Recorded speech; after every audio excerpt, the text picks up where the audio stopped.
Dinosaur இனம். இந்த பூமியில பல ஆயிரம் ஆண்டுகளுக்கு முன்பு வாழ்ந்த இனம். இந்த டைனோசர் இனம் வேரோடு அழிந்து போவதற்கான காரணம் இந்த பூமியில வந்து விழுந்த ஒரு விண்கல். அந்த விண்கல் வந்து விழுந்த போது டைனோசர் இனம் மட்டுமல்ல, வேறு பல இனங்களும் மொத்தமா அழிஞ்சு போச்சு. பூமியின் ஆரம்ப காலத்திலிருந்து இதுவரைக்கும் பல விண்கற்கள் வந்து விழுந்திருக்கு. இது 1887 அமெரிக்கா அரிசோனா மாகாணத்தில் வந்து விழுந்த விண்கல். பயங்கரமான சேதம் ஏற்பட்டது. பல்லாயிரக்கணக்கான பேர் உயிரிழந்தாங்க. And this is 1910 Russian Siberia பகுதியில் ஒரு விண்கலால ஏற்பட்ட சேதம். சுமார் 16,000 ஏக்கர் காடு மொத்தமா அழிஞ்சு போச்சு. இப்படிப்பட்ட பல உதாரணங்கள்.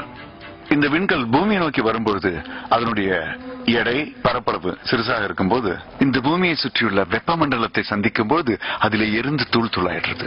ஆனால் அதே விண்கல் மிகுந்த எடையும் பரப்பளவும் இருக்கும்போது எளிதாக அந்த வெப்பமண்டலத்தை கடந்து வந்து பூமியிலே விழுந்து மிகப்பெரிய சேதத்தை உண்டாக்குகிறது.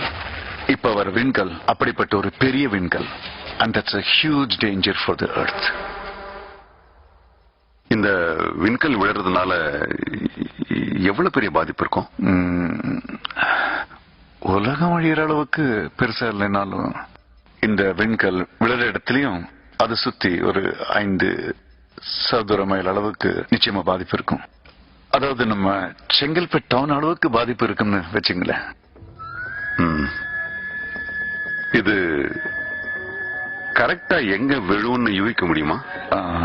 இந்த மெட்ராய்டுடைய ட்ரெஜெக்டரி பார்க்கும்போது, அதாவது இந்த விண்கலுடைய வேகம், திசை இதெல்லாம் கணக்கு பண்ணி பார்க்கும்போது சவுத் ஏசியா ஆசிய கண்டத்தினுடைய தெற்பகுதியில் தான் வந்து விழுந்து எங்களுக்கு நிச்சயமா தெரியுது. அதுலயும் தமிழ்நாட்டில் விழுவதற்கான நல்ல வாய்ப்பு இருக்கு.